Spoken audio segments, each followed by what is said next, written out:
You again. So I'm here to present to you Mamba Nation, which is the product my company Mimesis has been working on for the past 4 years.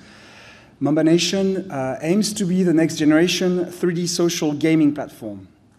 So the company Mimesis is gathering about 70 people here in Paris. It's been funded by various individuals such as the Pinot family and the Mimesis family, which owns InBev, and a number of IT entrepreneurs from France, Xavier Niel, Marc Simoncini, and the Rosenblum brothers, among others. And it's gathering a team that mixed game developers, web developers, online developers, and social game developers. And it's a difficult and interesting mix to produce what we hope to be a team that create that service called Mamba Nation. So Mamba Nation is a gaming platform aimed at teenagers and young adults. I'll show you a quick video to explain what it is, if it works. There you go.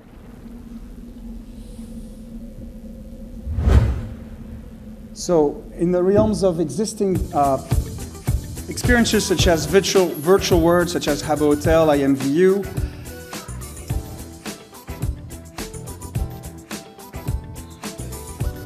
social games, SimSocial, Zynga games, and more innovative startups like Shaker, Mamba Nation aims to be the gathering place for teenagers and young adults within Facebook.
So Mamba Nation aims to be the gathering place for teenagers and young adults who can bring their Facebook friends, engage some small game sessions played fully in the browser. Everything you saw in 3D is fully browser-based. We have no client to download. The experience aims to provide a cool, fun moment for the players and engage the users in a more social experience that is going to create the first, what we aim to be the first reality game. If you know reality TV, you see, like in Survivors, Koh-Lanta in France, you see people facing contests, experiences. While they're doing this, they might have not as much fun as our players playing game, but they create a spectacle for us viewers on TV. Facebook is a great media, the media of your friends, so we really want to provide a platform that is going to provide a lot of good games, small action, adventure, quiz, chat-related games to the users from 13 to 25 years old. And these users, beyond their fun, are going to create a spectacle because the game platform is going to nurture the social feed of my friends with messages. Messages are not going to be related to the game, but more related to my social experiences. If in a battle game I defeat my good friend every evening at 6, that's what's going to be promoted on the feed and hopefully create a conversation that will be intriguing and compelling for my Facebook friends. So the first reality game is really what we aim to be. Beyond that, it's also a very exciting moment because our users, the 13 to 25 years old, have grown with a very strong appetite of 3D, of virtual worlds, of immersive experiences. That's what they see on TV. That's what they entertain on the web, in games. And we really wanted to bring that so users could create their own experience. And it's quite a key part of our experience as we provide game bricks and example of games, but most of the content we have is more and more provided by our users to their friends. Finally, it's a very interesting opportunity for any brands, any Facebook fan page per se, to create attraction and an engagement leverage for their users. We have a number of advertisers and brands such as Puma, such as SFR, such as Hasbro for a campaign that's going to start, that can create a quite compelling way for their 13 to 25 years old fan base to, from their Facebook page, engage into experience, choose an avatar, and in a 10-20 seconds, plunge into a small action adventure quiz, simple games we custom tailor-made for the brand, and nurture their fan page with some messages, create attention and some overall dynamic within the users that have been accustomed to the brand.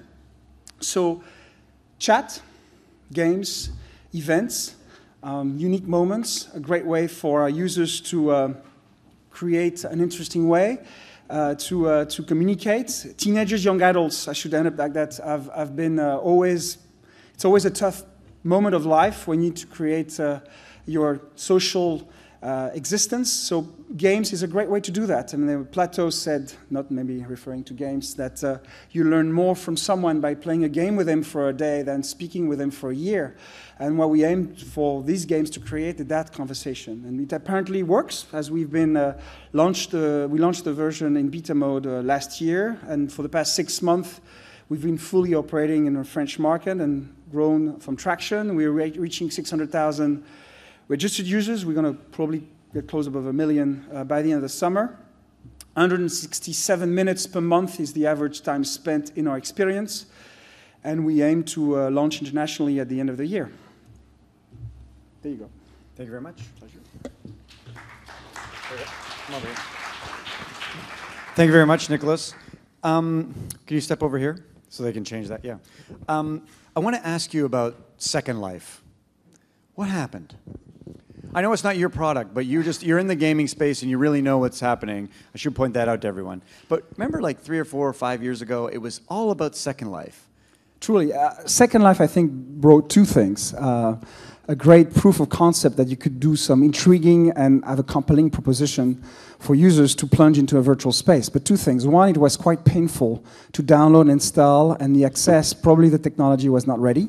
So I guess beyond the promising experience of escaping your life, there was some technical hurdle to make it not as good an experience as it could be. And the second thing is Facebook. And really what our experience can be is because we have our real life, in a way, our friends, our real friends, our picture, connected into a single place. And it's really the combination of the virtual life and the real life that makes it intriguing, interesting, and compelling.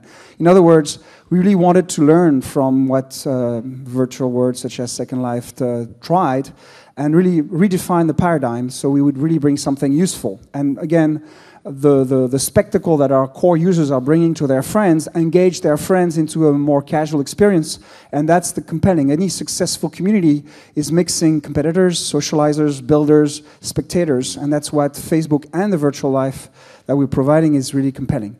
One last but not least thing is there was no stickiness to Second Life other than the social virtual escape. Really, we wanted to have a very strong gaming structure. So I didn't go over this, but we have collectibles to gather an experience. We have mission, leveling, that really create attraction and attention for the users to get involved with.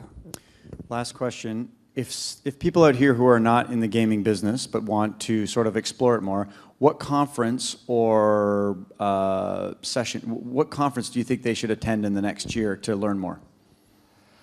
Well, there's a lot of conferences. You can only say one. For particularly the specific space I am, I think the Game Developer Conference online in Austin, Texas is good. The Game Developer Conference? Online, which is a specific addition to online games. Other than that, there are others. Casual Connect, Game Connection would be also interesting. And then you have a lot of interesting things happening in Asia. So China Joy, G-Star, lots of good things there too. Thank you very much. Thank you. Really appreciate it. Please, a round of applause for Nicholas.